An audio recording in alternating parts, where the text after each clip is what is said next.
Muy buenas tardes, mi nombre es Lorena Meléndez.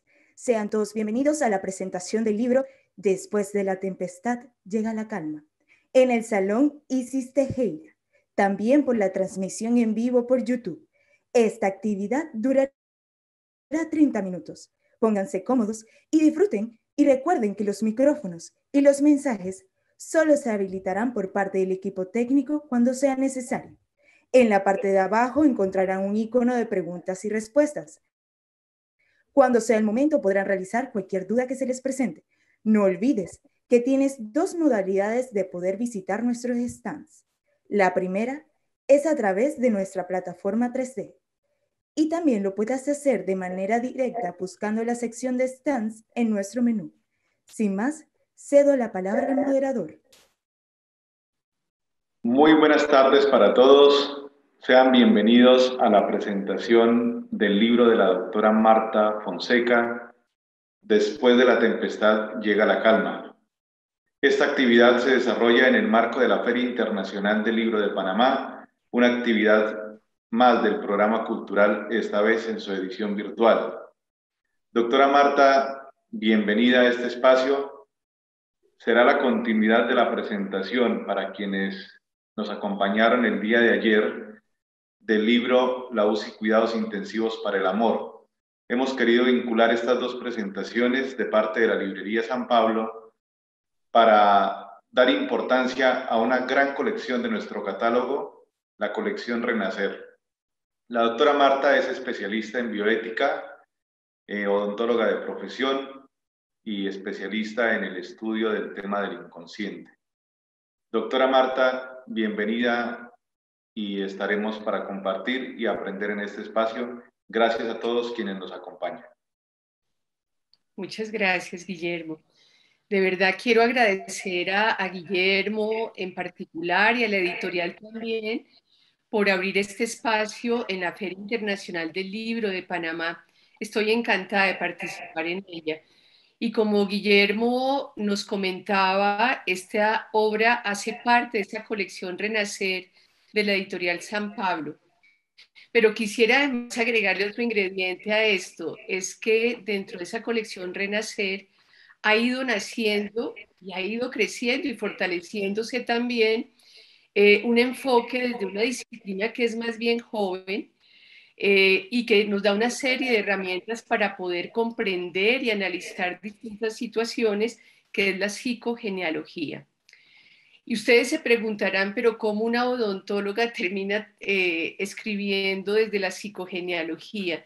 Y es que realmente la boca es una puerta de entrada maravillosa para poder comprender el inconsciente. Yo trabajé durante algo más de 40 años en la Universidad Nacional de Colombia en el área de salud pública, específicamente en el Departamento de Salud Colectiva, y eso me llevó a que interactuara con mis queridos colegas y estudiantes con comunidades urbano-marginales, es decir, con comunidades que estaban en situación de pobreza, de marginalidad, tanto en Bogotá, que es nuestra capital, como también en el departamento de Cundinamarca y otros departamentos del país.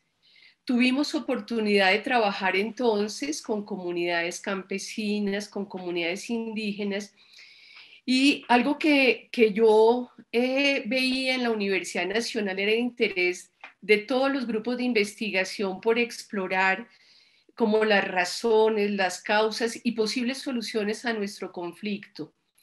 Creo que en cualquier país, porque Colombia no es el único que ha sufrido este conflicto armado interno, donde quiera que haya conflictos, siempre los investigadores tratan de ver cómo aportan, la academia trata de ver cómo aporta para una mejor comprensión y también dar soluciones posibles a una salida hacia la paz.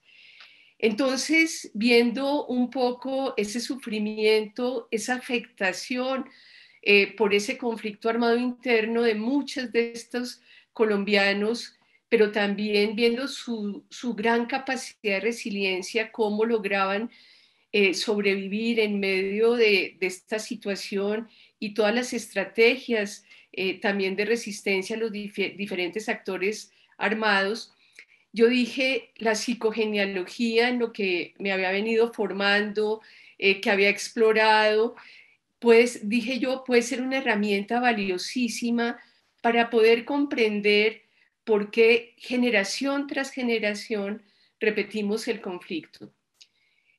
Justo empiezo a escribir el libro cuando estábamos en plenos diálogos de paz y estaban por firmarse ya los acuerdos de paz. Entonces, afortunadamente fue una coincidencia que creó una gran pertinencia en el libro. Entonces, yo decía, desde la psicogenealogía, ¿qué tenemos que explorar para poder comprender y aportar de pronto en algún tipo de solución? Y esa mirada entonces, como les digo, la hice desde la psicogenealogía. El libro se llama, como ya lo dijeron, Después de la tempestad llega la calma, aproximación psicogenealógica para construir procesos de reconciliación y paz. La idea es que esto no solamente nos sirva a los colombianos, sino que también sea un aporte para aquellos contextos en los cuales se está viviendo un contexto de conflictos, se están viviendo estas dinámicas sociales que causan tantísimo dolor y tristeza. Entonces, la primera pregunta que me surgió es, ¿dónde puede estar esa información que hace que haya repetición generación tras generación? Algunos dicen que en Colombia llevamos el conflicto cerca de 60 años, pero yo me he dado la tarea de revisar un poco la historia y luego después de la independencia de España tuvimos cerca de 24 conflictos, no solamente esta última etapa. Y yo decía, pero los colombianos no es que seamos genéticamente conflictivos, no es que nos encante la guerra, ¿qué es lo que hay? Y yo encontré entonces que en la psicogenealogía podía encontrar un marco explicativo de esto. Entonces, el libro lo desarrollo en 6 capítulos. El primer capítulo de ellos es el trabajo sobre el inconsciente. El capítulo se titula El inconsciente, sabio y experto guardián. Y en este capítulo lo que hago es profundizar un poco en eso que yo comparo con una gran biblioteca. Nuestro inconsciente es como una gran biblioteca donde hay varias secciones. Eso es lo que yo llamo los territorios del inconsciente. Hay un primer territorio que se denomina el inconsciente colectivo, que es un aporte de Carl Jung valiosísimo. Y en ese inconsciente colectivo tenemos la información de como especie humana desde el momento en que aparecimos sobre la Tierra. Es como si nuestro inconsciente nos permitiera desde nuestra terminal acceder a Internet, a una información como especie humana. Pero hay otro territorio que es fundamental en el que me basé y en el que profundicé mucho para poder entender por qué esa repetición del conflicto, que es el inconsciente familiar. Hay numerosos estudios, trabajos sobre esa sección de esa gran biblioteca que guarda todas las historias de lo que ha pasado en nuestros linajes, el linaje paterno y el linaje materno. Y en esas secciones están guardadas una serie de memorias. Como descendientes de nuestros ancestros, recogemos los méritos de ellos. No es solamente aquellas cosas que dejaron pendientes, sino que todo aquello que un ancestro lo hace, lo recoge como mérito, porque ayuda a otros, ayuda a terceros, lo recoge su descendencia. Pero también está la otra cara, que es lo que generalmente tenemos que trabajar, son aquellas cosas que quedaron sin resolver en nuestros anteriores, por ejemplo, duelos no elaborados, injusticias que se cometieron, se transfieren. Después vamos a hablar un poquito de esos mecanismos de transmisión a los descendientes. Eso queda como una deuda pendiente que es necesario después arreglar, compensar, reparar, repetir, dar un lugar, etc. Entonces, cuando comprendemos esos territorios del inconsciente, hay otro territorio que tiene que ver con unas memorias perinatales y prenatales, que yo he llamado la novela natal. También están en esa parte del inconsciente. Y hay otra sección donde se guarda todo lo que ha pasado en mi biografía de los 3 años en adelante, que ese es el inconsciente personal que trabajó y que fue el gran aporte también de Freud cuando él empezó a hablar de esta parte de nuestro psiquismo. Muy bien, pero además de reconocer y, digamos, tener en cuenta ese punto de partida del inconsciente familiar, en ese primer capítulo yo hablo de los itinerarios de la información en el inconsciente, ya que hay unas características que son importantísimas para poder comprender por qué en el libro también proponemos una lógica terapéutica. El inconsciente mantiene en tiempo presente todo lo acontecido con nuestros ancestros. El inconsciente no tiene pasado, presente y futuro lineal como nosotros a veces lo percibimos.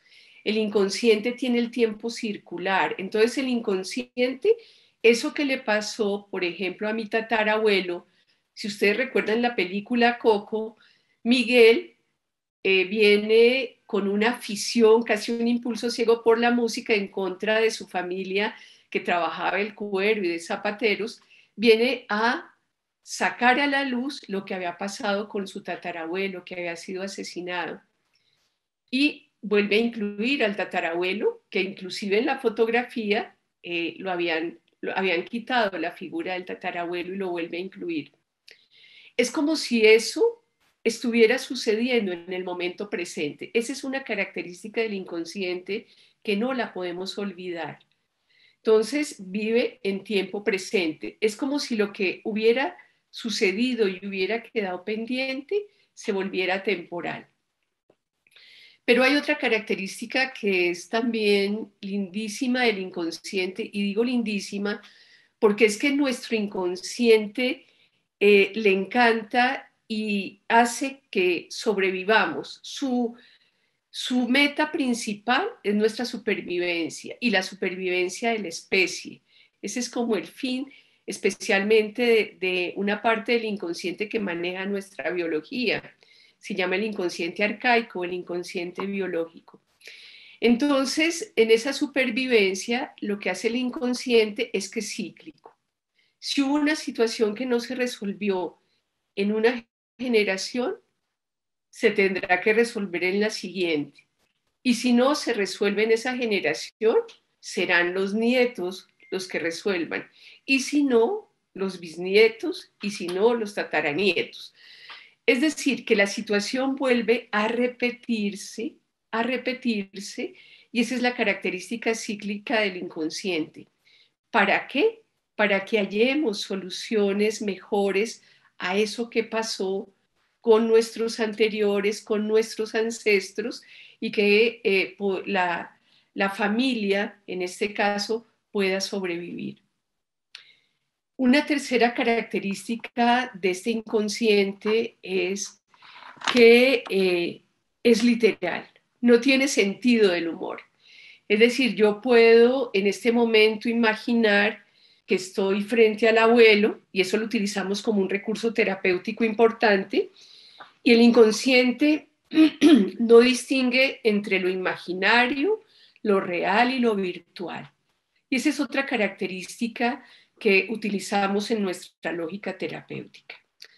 Muy bien, voy a dejar aquí, los invito a que lean este capítulo. De verdad, creo que el comprender el inconsciente nos permite también comprender ya, como imaginar por qué la repetición del conflicto, por qué la repetición de la violencia, porque hay unas memorias sociales, inconsciente colectivo, porque hay unas memorias familiares, inconsciente familiar, y hay también unas memorias personales. y yo puedo estar repitiendo una situación que aconteció hace de pronto 100 años. Muy bien. El segundo capítulo se llama El orden antes que el amor. Y es que aquí retomo los aportes de este terapeuta maravilloso que falleció de pronto hace algo menos de un año, Bert Hellinger. Él fue el creador de las constelaciones familiares, además fue sacerdote y fue como misionero al África y trabajó muchísimo con los zulúes en el África. Y a partir de lo que él aprendió, él también tenía formación en PNL, bueno, tenía una gran formación como terapeuta, además de su experiencia como sacerdote, dice que hay unos principios que rigen ese inconsciente familiar y él los llamó los órdenes del amor. Y esos órdenes del amor es lo que nos enseña, dice, el amor es fundamental en las relaciones, en los sistemas. Inicialmente lo habló para las familias, pero luego lo extiende a otros sistemas, sistema como sociedad, sistema como por ejemplo una empresa, etc. Y él decía, el amor es fundamental, pero antes que el amor es indispensable que el amor se entregue en orden. Y habló de 3 órdenes del amor que yo retomo en el libro. El primer orden se llama la pertenencia. Él decía que todos los seres humanos tenemos el derecho a pertenecer a nuestro sistema familiar. Pero además de ser un derecho, es también una necesidad. Yo necesito sentirme que pertenezco a mi familia.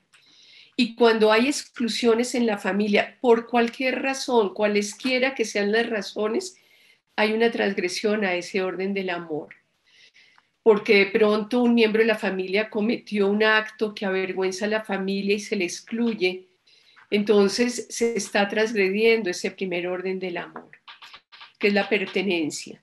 Y él también plantea algo que a mí me parece lindísimo. Dice, esta es la necesidad que tenemos de pertenecer a nuestro sistema familiar, que inclusive a veces eso, siendo inconsciente, nos hace caer en la insensatez, decía él. Inclusive a veces nos enfermamos y morimos por algo que pasó con nuestros ancestros. Inclusive damos nuestra vida a cambio de eso que pudo haber sucedido con nuestros ancestros. Esto se ha relacionado muchísimo también con salud, el tema de la exclusión. Hay una autora que yo cito también en esta revisión grande que hice, Brigitte Champetier. Ella dice que cuando hay exclusiones en el linaje paterno puede presentarse en la descendencia como una forma de reparar eso, enfermedad mental. Y si es en el linaje materno puede presentarse enfermedad física. Muy bien, entonces ese primer orden es el de la pertenencia. El segundo orden se llama el de la jerarquía y dice que la llegada al sistema de sus miembros les da ciertas prioridades y ciertas obligaciones. Es decir, dice él, los padres por obligación tienen que darle a sus hijos. Eso significa que cuando concebimos un hijo, yo digo un poco en broma, tenemos que darle el combo incluido: protección, educación, cuidado, amor. Todo eso es una obligación de los padres para con sus hijos, por obligación, en ese orden de la jerarquía. Los hijos, por gratitud con sus padres, le darán a los suyos. Es decir, cuando conseguimos un hijo, ellos también, una forma de compensar eso, de retribuir eso que recibieron, es dándole a sus hijos todo lo que requieran. Y si no tienen hijos, como suele suceder a veces con las religiosas, los sacerdotes, quienes no tienen hijos, cuidan la vida, decía Bert Hellinger. Y esa es un poco toda la tarea en la que debemos estar. Bueno, este orden de la jerarquía tiene también otros contenidos que es importante. No me voy a extender en todos por razón del tiempo, pero por ejemplo, él dice, los vivos estamos al servicio de quienes fallecieron. Y uno puede entender con este orden del amor cómo los que estamos vivos estamos al servicio, reparando de pronto, solucionando, equilibrando, armonizando lo que quedó pendiente en generaciones anteriores.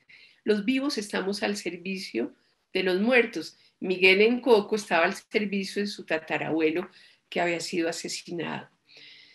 Muy bien. Y otro aspecto de este segundo orden del amor de la jerarquía es que los más jóvenes están al servicio de los mayores.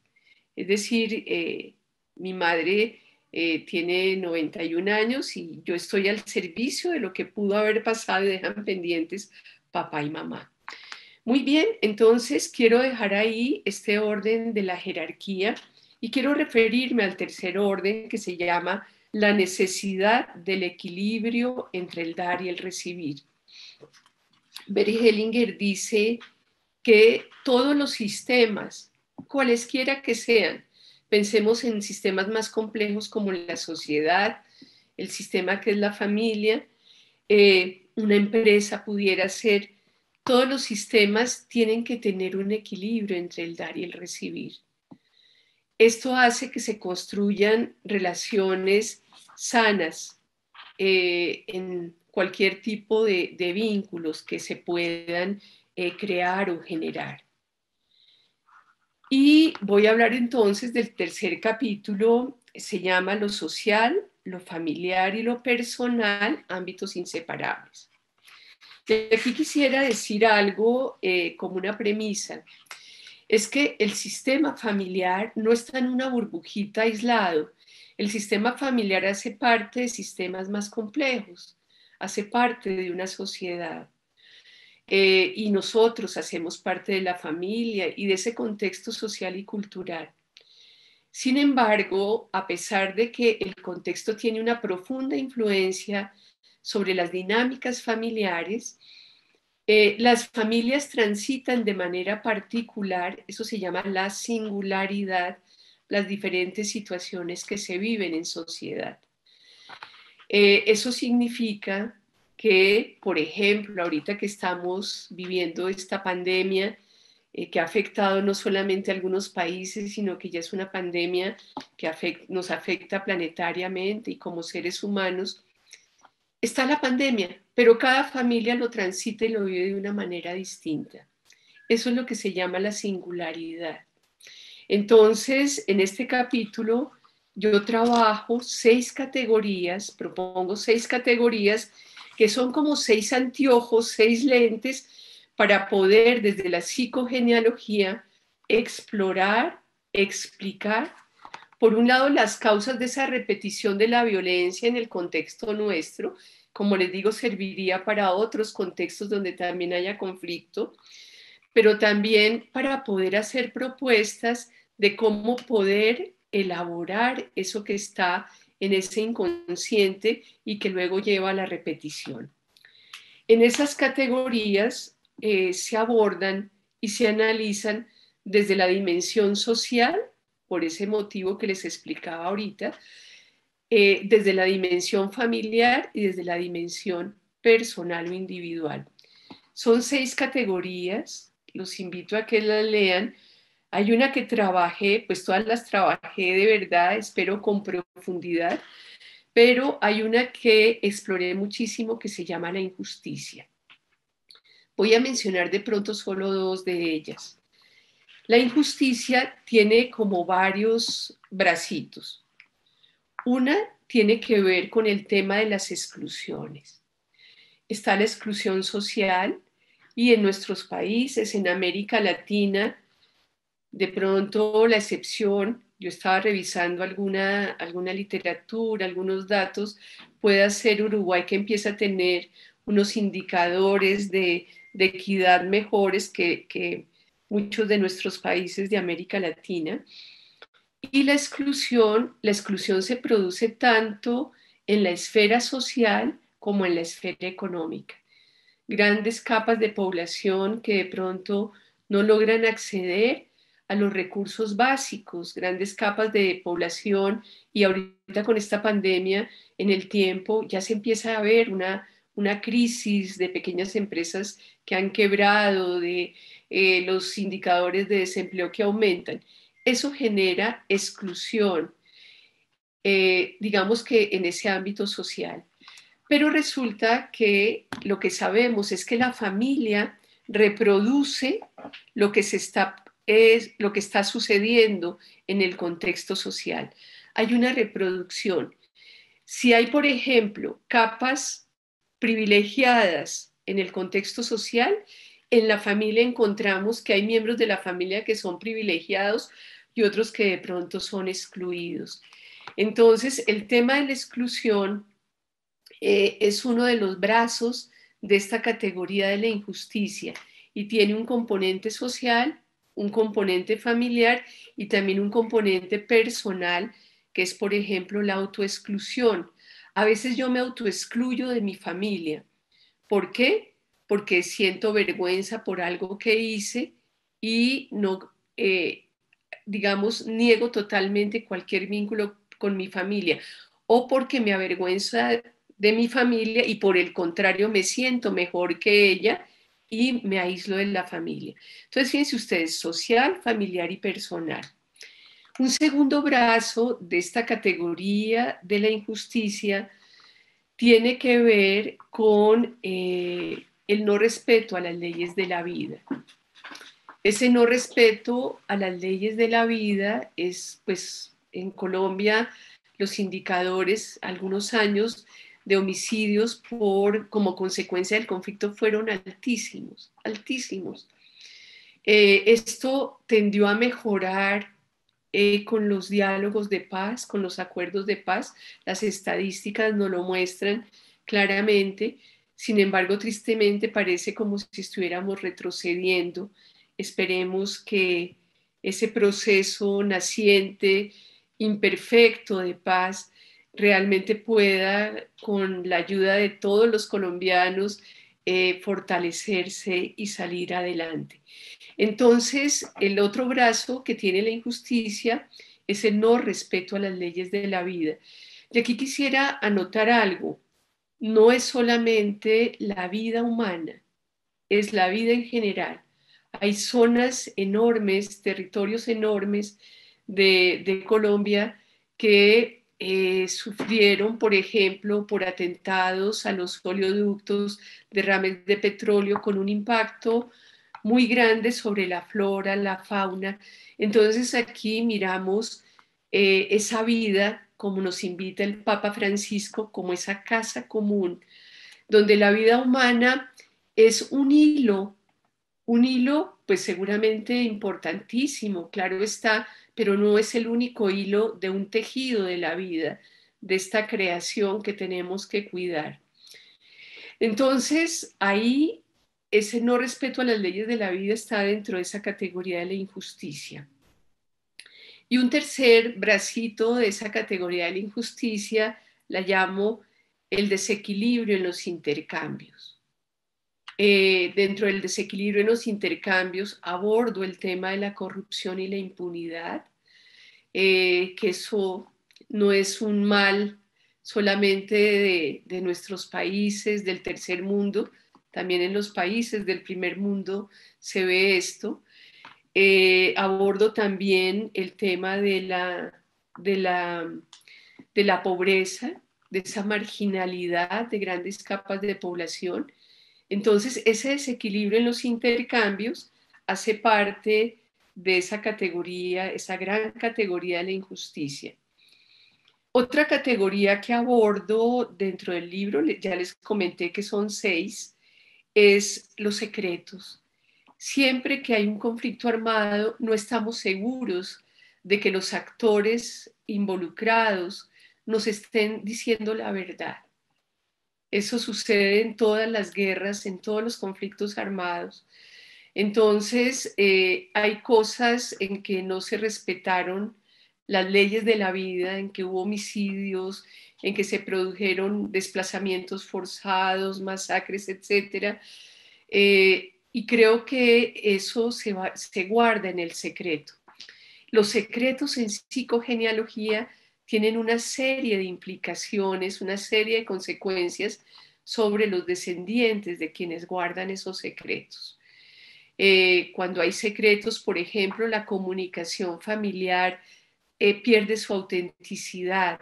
Los que saben la información empiezan a tener una comunicación más bien estratégica con los otros por temor a meter la pata, a ir a revelar cosas que está prohibido decir. El secreto tiene 3 características. Está relacionado con algo que causa mucho dolor en la familia, con algo que avergüenza, por ejemplo, a la familia, pero también es algo que está prohibido decir y es algo que además tiene un contenido que lleva a los niños a que pierdan su curiosidad natural. Los niños siempre en su espontaneidad preguntan. Los niños no saben lo que sucedió, pero lo sienten y empiezan un poco a perder esa espontaneidad natural de la pregunta. Los secretos también en los estudios que hay acerca de esta categoría conducen a enfermedad física. Hay algunos estudios muy importantes, por ejemplo, enfermedades que afectan la médula ósea, ciertos tipos de cánceres, como por ejemplo la leucemia, pudieran, porque eso no es matemático, tener un antecedente transgeneracional en los secretos. Bueno, y yo los invitaría entonces a que ustedes revisen, los dejo como a la expectativa de las otras 4 categorías, las voy a mencionar. Otra categoría, se trabajan las maldiciones, las situaciones complejas y confusas, las creencias desastrosas. Entonces los invito a que hagan una lectura del libro para poder profundizar en las otras categorías. Muy bien, luego viene el siguiente capítulo que lo titulé Psicogenealogía, los endosos del pasado. Ahí recojo las consecuencias, digamos, de esas transgresiones a los órdenes del amor, las consecuencias de esas 6 categorías que analizo en el capítulo anterior a este. E inicio este capítulo citando textualmente una homilía. Por esa época el Papa vino a Colombia y celebró muchísimas Eucaristías, tuvo una agenda apretadísima, pero hay una homilía que yo recojo aquí que hablaba, en esa homilía fue a un sitio en nuestros llanos orientales donde inclusive encontraron fosas comunes y él, miren, lo voy a leer textualmente porque es que me parece hermosísima esta homilía. Dice, este pueblo de Colombia es pueblo de Dios. También aquí podemos hacer genealogías llenas de historias, muchas de amor y de luz, otras de desencuentros, agravios, también de muerte. ¿Cuántos de ustedes pueden narrar destierros y desolaciones? ¿Cuántas mujeres desde el silencio han perseverado solas y cuántos hombres de bien han buscado dejar de lado enconos y rencores, queriendo combinar justicia y bondad? ¿Cómo haremos para dejar que entre la luz? ¿Cuáles son los caminos de reconciliación? Como María, decir sí a la historia completa, no a una parte. Como José, dejar de lado pasiones y orgullos. Como Jesucristo, hacernos cargo, asumir, abrazar esa historia, porque ahí están ustedes todos los colombianos. Miren esta homilía tan hermosa que yo la cito textualmente en el libro.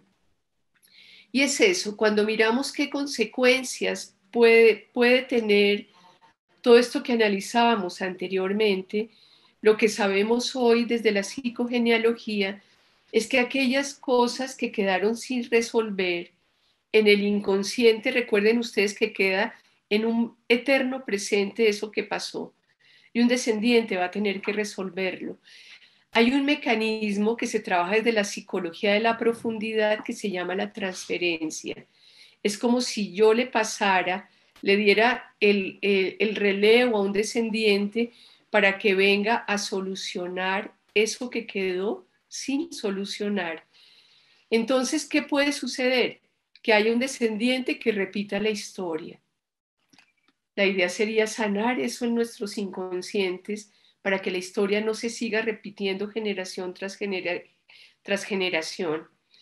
Puede reparar y tiene muchas formas de reparar. Ya lo he mencionado, una enfermedad mental, una enfermedad física. Puede reparar con la elección que hace de su pareja. Cuando uno mira las fechas, el inconsciente juega mucho con las fechas, la fecha de nacimiento, por ejemplo, día, mes, más o menos 10 días, puede ser semejante a la de un ancestro que fue asesinado en medio del conflicto. Puede reparar con sus hijos. De repente elige una profesión u oficio que realmente lo que está haciendo es reparando lo que sucedió antes. Puede reparar con un hobby, con las amistades que elige. Entonces, la idea de trabajar desde este enfoque es cómo hacemos para reparar esto en nuestro inconsciente de manera que no se siga repitiendo generación tras generación. Entonces, en este capítulo, nuevamente les hago la invitación para que miren las consecuencias de esas transgresiones a los órdenes del amor, eh, todas las implicaciones que tiene esas memorias familiares del conflicto. Yo aquí voy a leer un parrafito, dice, los traumatismos históricos pueden provocar un carácter disfuncional en las familias por la ausencia de uno o de ambos padres, la pérdida de la jerarquía en el sistema, niños que se ven obligados a parentalizarse, es decir, a reemplazar a papá y a mamá, por el asesinato prematuro de sus padres, teniendo que asumir a muy temprana edad el rol del hombre o de la mujer de la casa. Algunos desarrollan una gran capacidad de resiliencia y logran sobrevivir a pesar de condiciones muy adversas. Se les conoce como niños irrompibles. Sin embargo, fíjense que estos niños que logran sobrevivir en medio de la dificultad, lo hacen, pero a la siguiente generación puede quedar ese traumatismo, se transmite a la siguiente generación y es recibido por los que les continúan en la generación siguiente. Hay algunos comportamientos que se presentan que son secuelas de la guerra y de la crisis. Una reproducción de la violencia a nivel intrafamiliar. Eso que yo les mencionaba de algunos privilegiados y otros como excluidos de la familia. Bueno, los dejo ahí. Yo les diría, como decimos aquí en Colombia, los dejo picaditos para que puedan leer el libro. Muy bien. Y voy a ir al siguiente capítulo, que lo titulé Rompiendo las cadenas, donde hacemos una propuesta de lógica terapéutica y también elaborativa. En la lógica terapéutica hay como unos principios que rigen esta propuesta. Hay un modelo terapéutico que Gloria propone en la UCI, que también recogió su libro Despertares, que hace parte de esta colección Renacer con este enfoque psicogenealógico, pero yo también le he ido aportando algunas cosas, trabajamos de la mano en todo este interés que tenemos desde la psicogenealogía, y hay unos principios que rigen, que hemos llamado la lógica terapéutica. es que lo que nos interesa al elaborar esto es restablecer la ética de las relaciones.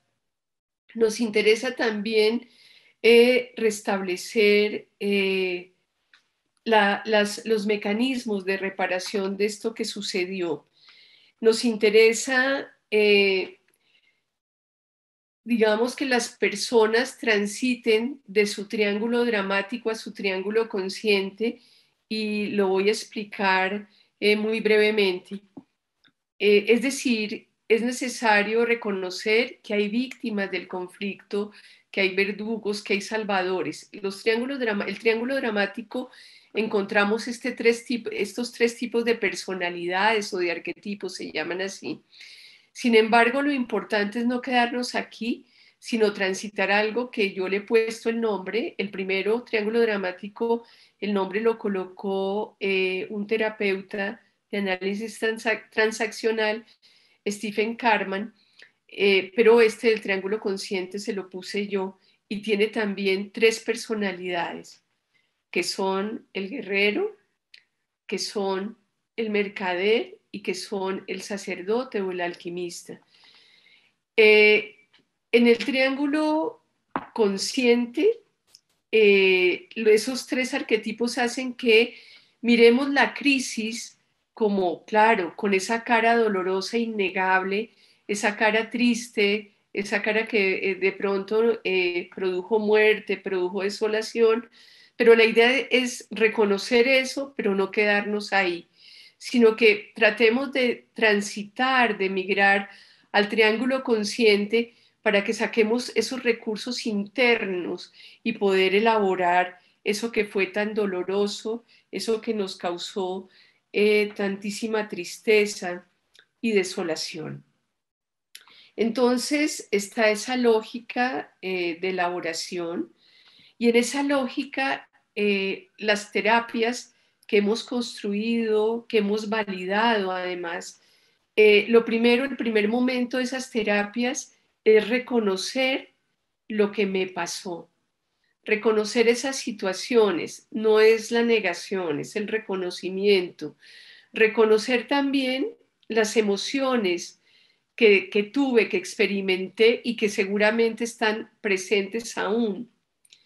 Pero también, digamos, trasladándonos en ese reconocimiento hacia el triángulo consciente, reconocer los aprendizajes que me quedaron.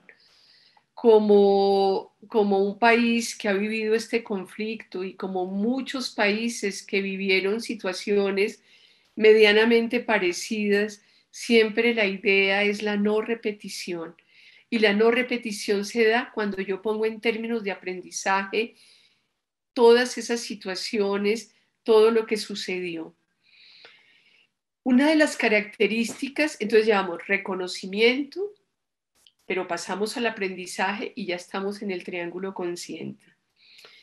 Y también en esa lógica terapéutica utilizamos otra característica de nuestro inconsciente, y es que nuestro inconsciente ama el lenguaje simbólico, una manera de modificar esa información que está ahí en el inconsciente. Una manera de transformar esa información es con los símbolos. Lacan, un psicoanalista francés muy conocido, decía que todas las experiencias que teníamos quedaban en nuestro inconsciente con tres registros. Uno, lo real; uno, un registro imaginario; y uno, un registro simbólico. Y lo voy a explicar con un ejemplo. Lo real es un semáforo que tiene la luz roja encendida. Yo veo el semáforo, está ahí. Lo imaginario es que yo puedo cerrar los ojos y me dicen, imagina un semáforo con la luz roja encendida, y lo puedo imaginar. Y lo simbólico es que eso tiene un significado, me está diciendo peligro, detente, ¿sí? Stop. Entonces, fíjense ustedes que el utilizar el lenguaje simbólico en las terapias que proponemos nos ayuda a que haya una elaboración profunda a nivel del inconsciente por estos tres registros que les acabo de comentar y explicar.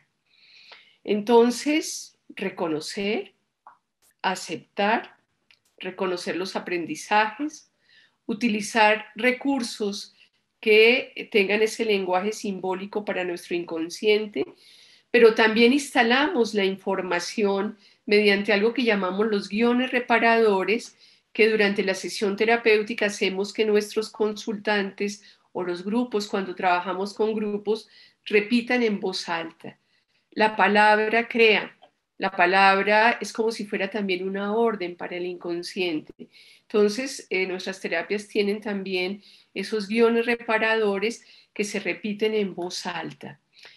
Y después de esto, generalmente también dejamos una tarea terapéutica.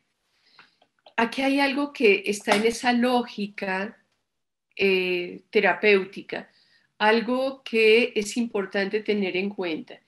Información que de pronto, hagan de cuenta, voy a usar una metáfora como si sacáramos una información del inconsciente, pero instalamos una nueva información. Siempre que se saca algo del inconsciente, se instala una nueva información. Me quedan unos 4 minutos, entonces les voy a contar ahora qué terapias están aquí. En ese libro ustedes encuentran 9 terapias. Está una terapia que trabaja lo transgeneracional, que es una propuesta de Gloria Sierra. Se llama Los honro, me voy. Esa terapia está en un libro que se llama Soltar para volar 2. Se retoma en algunos otros libros y yo la retomo aquí. Me parece fundamental. Es una terapia esencial para trabajar el transgeneracional. Luego trabajamos otra que se llama integración y alineación del padre y la madre arquetípicos. Muchos de nuestros colombianos, sus padres fallecieron muy jóvenes, las madres hicieron, muchas mujeres son cabeza de hogar, entonces lo que hacemos es completar esa información que quedó incompleta en el inconsciente del padre y la madre. Trabajamos otra terapia que se llama dolor con perdón se sana. Hay otra que llamamos dando un lugar, que le trabaja el tema de las exclusiones. Otra es bendecir en lugar de maldecir. Ustedes entenderán, es una terapia que trabaja el tema de las maldiciones, del mal uso de la palabra. Hay otra que está dedicada y fue escrita y la hemos utilizado muchísimo para los secretos, se llama Limpiando la cripta familiar. Está otra que se llama Renuncia al proyecto sentido gestacional.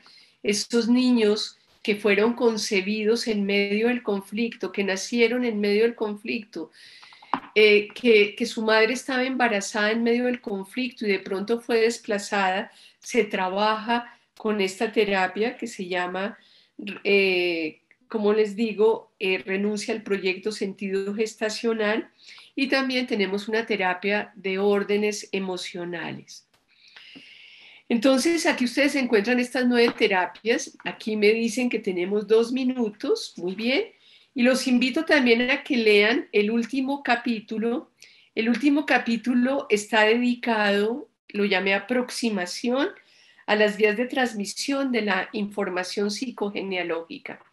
Uno puede entender desde el inconsciente cómo se transmite por la transferencia esa información, pero también desde el concepto de campo morfogenético, de resonancia mórfica de la biología del desarrollo, se puede comprender desde la epigenética también, se puede comprender cómo esas emociones, esas angustias y esos dolores que sufrieron nuestros ancestros se transmiten a la descendencia.